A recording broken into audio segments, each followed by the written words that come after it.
Dawn breaks over a quiet riverbank, some 3,000 years before our common era. The simple act of pressing a seed into damp earth begins a revolution.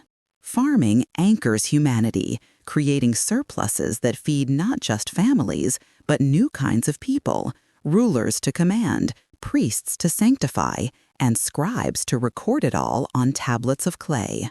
From scattered camps rise the first villages, and from memory, laws are etched into stone.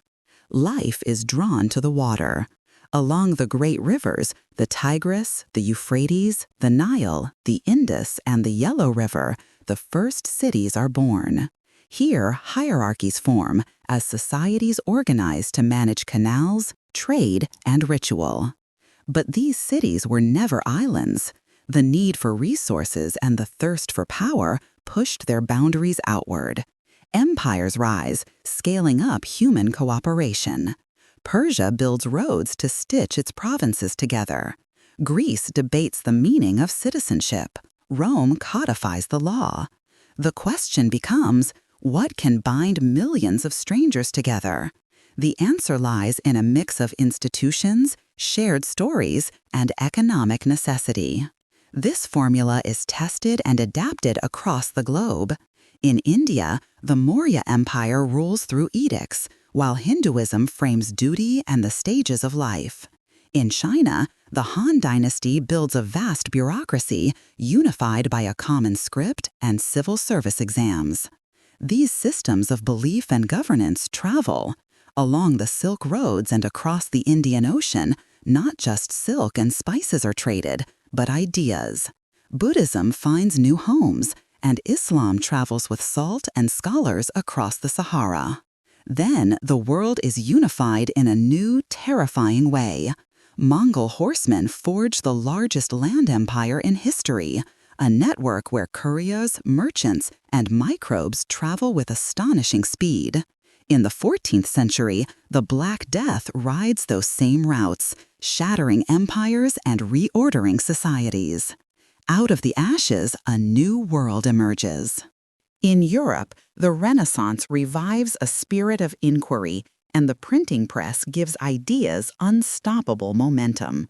New maritime technologies make the oceans smaller. A single Atlantic crossing rewrites the biology of our planet, launching a vast exchange of crops, animals, and deadly diseases. From this moment on, no corner of the world is truly isolated. Time itself seems to accelerate. A steam whistle shrieks and the floor of a factory trembles.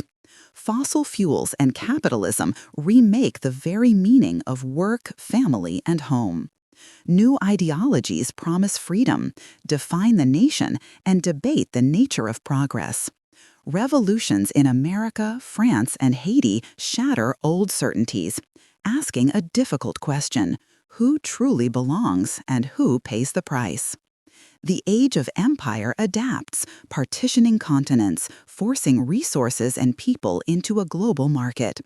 Rival blocs ignite two world wars, mobilizing entire societies and scarring the century with genocide. In the aftermath, a tense peace takes hold as dozens of new nations claim their independence. The United Nations offers a forum to argue instead of fight. Movements for civil rights and women's rights expand the definition of we the people. Today, the digital revolution connects us in ways our ancestors could never have imagined, reshaping our faith, our ethics, and our identities. This long, often brutal, and beautiful story isn't over.